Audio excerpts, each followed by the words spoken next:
few moments later. Guys, di akong anak si Pidot, nagkuyog. Nungas sa may bukid.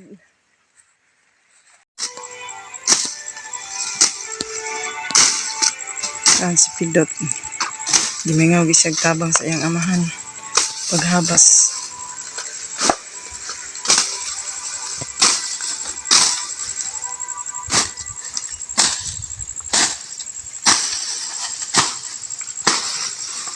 Naghabas sila sa maisan. Kauban niyang amahan.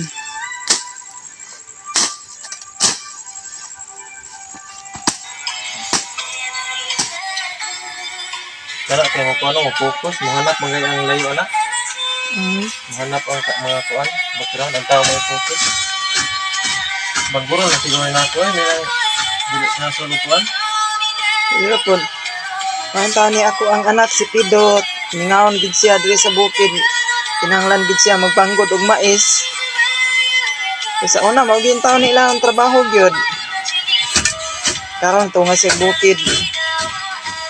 Naglubo pakpak og mais, nga naglubo. Mo gini kasagaran ako ipatrabaho nila sa una. Karon gimingaw gid taon siya sa iyang trabaho sa una di adre naglubo og mais. Hello, ito sa kong anak nga si Pidot. Pas-an na siya og usa ka sakong mais. Padadag usa ka sakong mais ngadto sa lungsod.